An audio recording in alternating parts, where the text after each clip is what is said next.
That's it. I've gotten to my limit. Dad, why are you so angry? From today onward, I never want to see or hear from you again. You're no longer my son. You're dead to me. I cannot have a stain like you on my name. So I'm a stain on your name now, aren't I? And why exactly? Because I took on a few silly tattoos? A few? Your entire body is covered in tattoos, Andrew. Do you know how irresponsible that makes you look? You look like a Loch Ness monster. Maybe you'll tattoo your eyeballs next. Actually, I was kind of considering that too. You see what I'm saying? No remorse whatsoever. You don't even feel remotely sorry for what your irresponsibility has cost me in my company. Remorse? Why? You want me to feel sorry for doing what I love? Why should I do that? You're a worthless son. You know that, right? I've lost a lot of contracts in the past few months because of you. Some of my associates think I'm the father of a hoodlum. One even said I can't handle his job if I can't handle my son. Can you imagine that? So I'm guessing you want to handle me now. Exactly.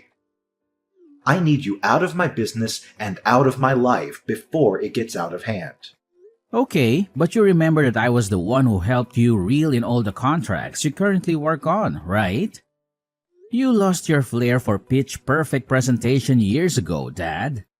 You buried them all in the numerous women you brought to bed. Don't you dare talk to me like that, boy. I am your father. Are you? I thought you were disowning me just now, no? Get your story straight, Dad. I think it will interest you to know that I have another son, too. Before you start feeling yourself so much, Brandon is my well-groomed, picture-perfect son. He'll take over the company after me and do all the things you think you used to do for us. Brandon will take over the company. Do you even know how stupid that sounds? How many times had Brandon been in any of our training and meetings? Just the training, right? Brandon will get his training. How hard can that be? Look at it this way. If you can actually train yourself, Dad, then you can train Brandon because he actually took after you crazy and unstable. All right, that's enough. Andrew, this is the exact attitude I can no longer have in my house or in my company. We both know I never wanted to be involved in your company. I've always wanted to be an artist. I simply carried out my duties because I was under pressure to be the ideal heir to you. But not anymore. You do not deserve my loyalty. Especially because you're a narrow-minded person who does not accept people the way they are. You feel everybody has to fit into the mold you have created. That's not true. You know, I was proud of you in the beginning. Only because you never knew you'd have another son. You've always told me this. You kept me because you thought Brandon would never come along. You planned to usurp me even from birth. Your mother abandoned you after giving birth to you. She no longer wanted to be with me, so she left. She threw you onto a busy highway, just hoping a car would run along and crush you to shreds. That's why you have that disgusting scar on your wrist. And that should always serve as a reminder that I've been nothing but good to you. You should be grateful. You shouldn't have brought this up, Dad. You know I took my first tattoo just to cover up that scar. Do you always have to say things that hurt me? I don't care how you see it, Andrew. You're a lot of bad luck, and I just want you out of this family. Fine, I'll leave. Thank goodness. I'll send in documents for you to sign in this regard. Documents? Yes, accepting that you're no longer a part of this family. Relinquishing the family name and all whatnot. You'll no longer have access to the house or any rights to my company. Is that all? Yes, and please make it quick. I need the documents returned to my desk as soon as possible. I'll do all that you've said. However, the same arrangement applies to you. I'm no longer your son. Never call, text, or contact me ever again for any reason whatsoever. I'll also not be available to fix things when Brandon eventually messes everything up for you. Ha ha, you wish. You can go to hell for all I care. Just make sure you never return. Hi, bro. I need us to talk. Do you have a second to spare? Is that a question? You know I'll always have time for you. What's poppin'? Mr. Ingram disowned me. Mr. Ingram? Your dad? He's not that anymore, huh? Told you I sensed that coming. You shouldn't have gotten those tattoos he expressed he didn't want you to get. But these tattoos are me. They're art on my skin. My own personal means of self-expression. No one has the right to tell me how to feel about it. I agree, but look at it now. You've lost your place in the Ingram Empire, all because of your stubbornness. You could have at least waited until your family inherited the business before you unleashed your tattoo spree.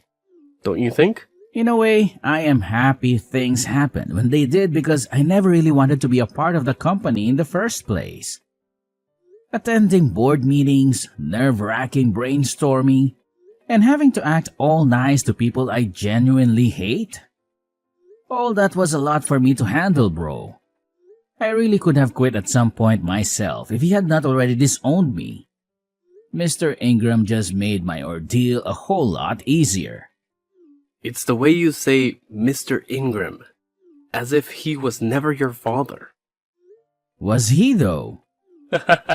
You're very rock-headed. You know that, right? Yeah, I agree. Enough about that silly man already. So what's the plan? I just need a place to crash for the night. You know, you didn't really have to text me. You could have just come straight to my place. I honestly didn't want to be a bother. You can never bother me. You're my bro. Or have you disowned me too? You joke about everything. I'm sorry. Just pull up at the crib. Thanks a lot, Kevin. I'll be gone before you know it. You can stay as long as you like. I don't mind. I was hoping to get my own place soon, though. We'll discuss that when you get here. Let's start by getting you off the streets. Thank you so much, bro. You're a lifesaver. It's really nothing. The little things brothers do for each other, right? Yeah.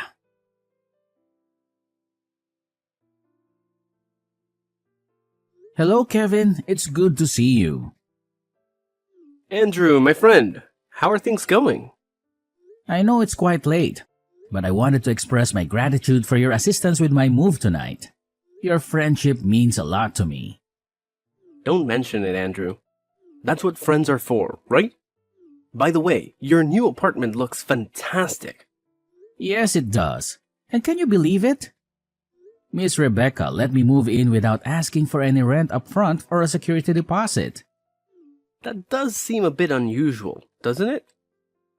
It does seem a bit strange, but it could also be a fortunate turn of events, don't you think? It could be, but something about this situation feels a bit off to me. I was actually going to ask you about that.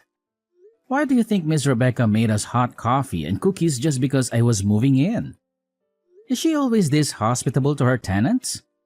How would I know? Well, you're the one who recommended her to me. All I can tell you is that she's a kind woman, and she treated me well when I was dating her daughter. You dated her daughter? Yes, I did. And when I was in a tough spot, she let me stay in one of her apartments. So you're saying she can be a bit overbearing at times? I wouldn't necessarily call her overbearing. But she joined us when we were watching the games. That seemed a bit intrusive to me. Well, you could have asked her to leave if you felt uncomfortable. I didn't want to appear ungrateful. I understand where you're coming from. To be honest, I kind of enjoyed the attention she gave me. Oh, really, Andrew? No, it's not like that. It's just that, for the first time in my life, I felt cared for by a woman. It was almost like having a mother. She's called me numerous times to check on how I'm settling in. It feels like we've known each other for years. For once in my life, I felt loved and appreciated despite all my tattoos and everything else. I get what you're saying, Andrew. But just remember not to get too comfortable with this situation. You don't want things to get complicated between you and your landlady. Oh look, she's calling me again. At this hour? Do you think she might need something from you? I'm not sure. All I know is that every game has an end. Let's just hope it's not what we're thinking. Yes, let's hope so.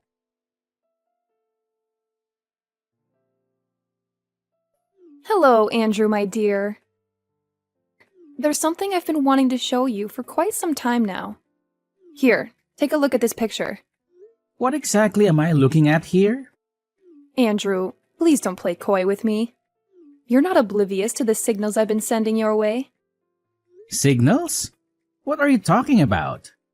Andrew, you're a handsome young man, full of life and vitality.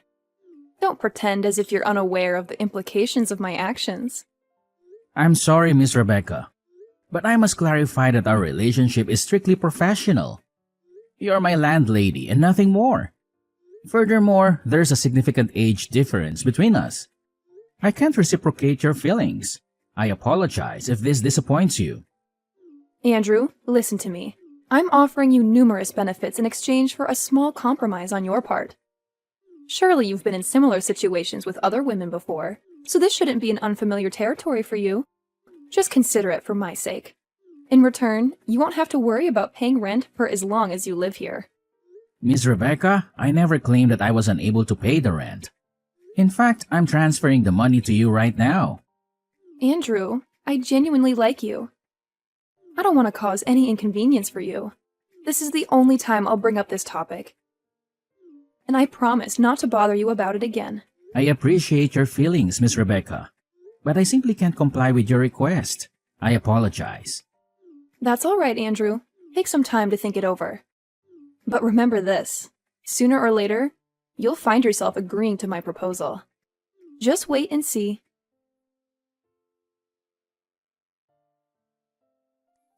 Hello, Andrew. I hope you're doing well. Miss Rebecca, what do you want from me this time? You've been calling me nonstop. I don't want anything from you, Andrew. I just felt the need to apologize to you for my inappropriate behavior. Apologize? For what? For the way I acted earlier. I realize now that it was wrong of me to make advances on you. It's all right, Miss Rebecca. I'm not angry with you. But you should know that everyone in this complex holds you in high regard. You wouldn't want to tarnish that respect by behaving inappropriately. No, of course not. I don't usually behave like that. It's just that the moment I laid eyes on you, Andrew, I felt an intense attraction towards you. It was as if we had known each other for a lifetime. My initial instinct was to pursue a romantic relationship with you, which is why I was so forward with you. But now I realize that my approach was wrong. You remind me so much of my son. Your son? Yes, my son, King. I lost him when he was just 2 years old. I had to leave his father because I feared for my life, but that decision turned out to be the biggest mistake of my life. When I tried to get him back, his father had already left town with him. The fear of never seeing my son again was haunted me ever since. But when I saw you... I'm sorry. I shouldn't burden you with my sad stories. No, it's okay, Miss Rebecca. We all experience loss at some point in our lives. In fact, I never knew my mother either. My father told me she left us when I was 3 years old. Oh, Andrew. I'm so sorry to hear that. It's all right, Miss Rebecca. Sometimes sharing our tragic experiences with others helps us overcome them. Would you like to continue your story? Well, there isn't much more to tell. We were married for 3 tumultuous years because his father insisted on it. If he hadn't married me, he wouldn't have been appointed as the CEO of his father's company. But more than that, they needed an heir to carry on the family legacy.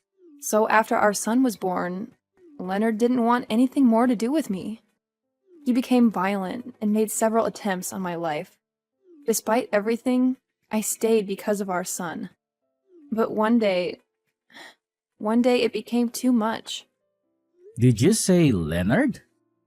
Yes, Leonard. He was a cruel and wicked man. Pure evil. That day, he wanted me out of his house immediately, but I refused to leave without my son. In his rage, he smashed a wine bottle against the wall and threw it at me. I managed to dodge it, but then my 2-year-old son walked into the room. He got caught in the crossfire, and the flying glass cut his wrist. What? That day was the last time I saw him. After that incident, I ran away, but now I realize that leaving was the biggest mistake of my life. Later on, Leonard remarried and had another son with his new wife. Now, all of these years later, I don't even know if my son is alive or dead. What was your ex-husband's full name? His name was Leonard Ingram. Mom? What? Did you just call me Mom? No, my name is Andrew, not King. But why did you call me Mom? Because your story matches mine exactly. And this cut on my wrist. Can you show it to me? Alright, here's a picture of it. You might not be able to see it clearly because I've covered it up with tattoos over the years. Is this your left hand? Yes. Yes, it is. You are my son, King! That evil man must have changed your name. Your real name is King. King Leonard Ingram. All these years. All these years I've been searching for you, Mom. He told me you were dead. Oh, King, my sweet boy. Please come over to my apartment right now. I need to see you.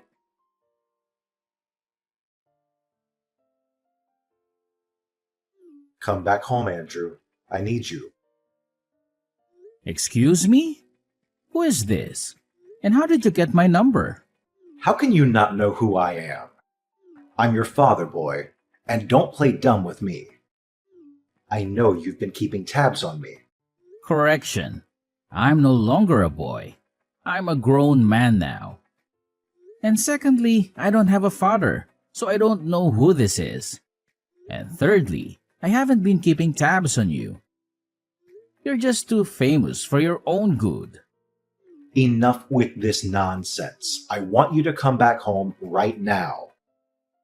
You're the only one who can save the company. You don't have any right to command me in that matter, Mr. Ingram.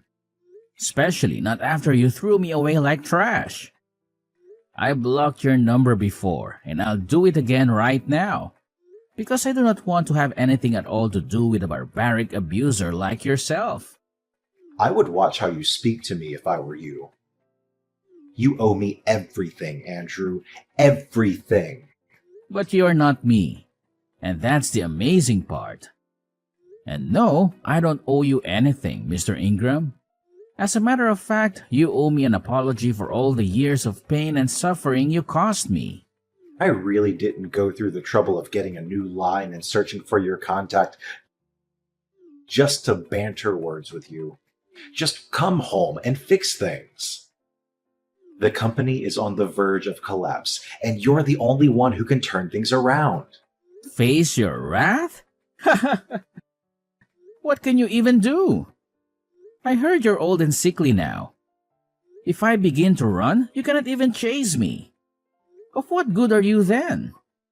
So you've been keeping tabs on me. You're still a celebrity. And even though I honestly don't know why a heartless person like you should be among the elite, it doesn't change the fact that you are. It's easy to keep an eye on everything you do when you and Brandon are always on the news for all the wrong reasons. So at least you know that the company is sinking into the ground. Not that I didn't warn you from the onset. What do you mean by that? I told you that Brandon was not the best person to run the company. But you never listened.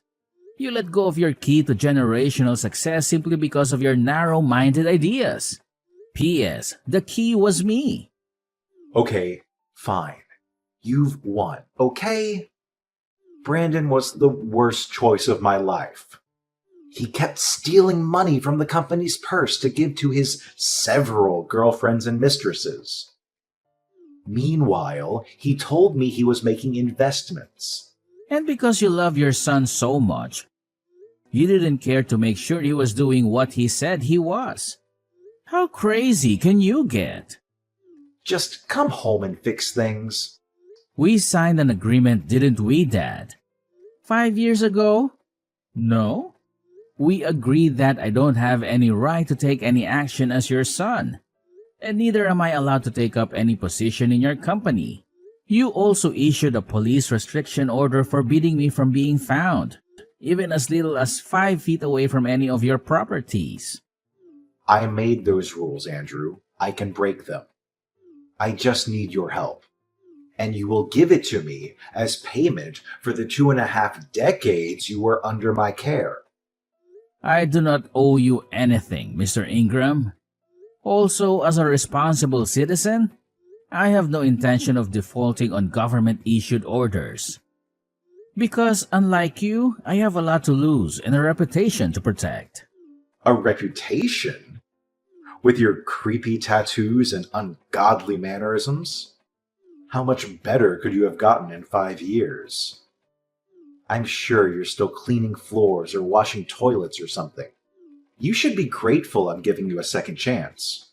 I have a lot to do right now, Mr. Ingram. Please, let me be. And as for coming to help you or whatnot, the answer is no. As a matter of fact, what do you say I block this number too? No, Andrew, don't do that. See, I'm sorry for all that I've done to you. Really.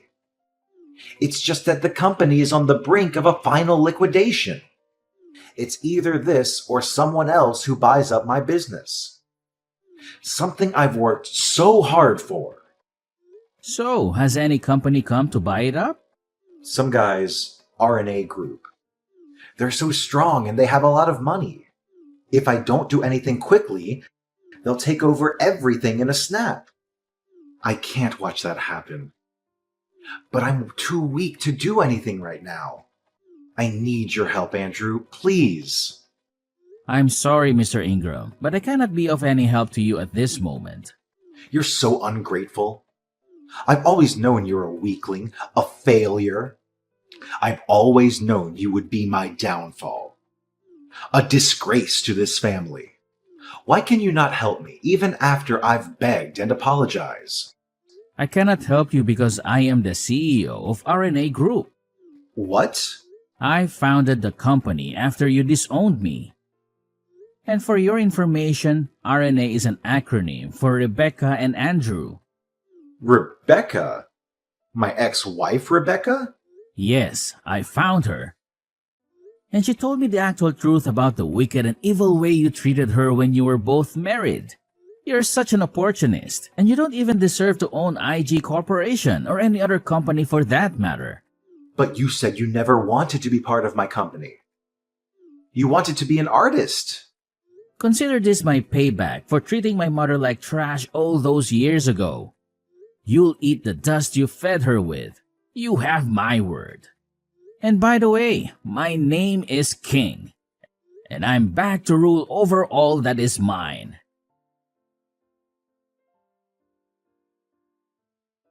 As the CEO of RNA Group, I had the resources and influence to rescue IG Corporation from the brink of collapse.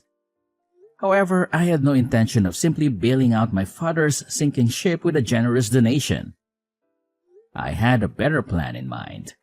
I negotiated a merger between the two companies, proposing that my mother, Rebecca, be appointed as co-CEO alongside me. Rebecca, a brilliant businesswoman and the rightful heir to the empire, had suffered for years at the hands of my dad. She had been forced to leave him and me when I was just a toddler, after he tried to kill her with a broken wine bottle. The board members, eager to save their company, quickly rallied behind the idea. Leonard, realizing he had no other choice, begrudgingly agreed to the merger. As the ink on the agreement dried, Rebecca and I took the helm of the company. Together, we breathed new life into IG Corporation. My innovative ideas and my mom's strategic vision revitalized the once faltering empire in a surprising turn of events. We introduced new products and services, expanded our market share, and improved our customer satisfaction. My unconventional appearance and tattoos became symbols of creativity and resilience. In the end, Leonard and Brandon were ousted from the company and their family home, ultimately turning the tables and returning Leonard to a life of retribution and regret. He had lost everything he had worked so hard for, while I had gained everything he had taken away from me. Oh, sweet revenge.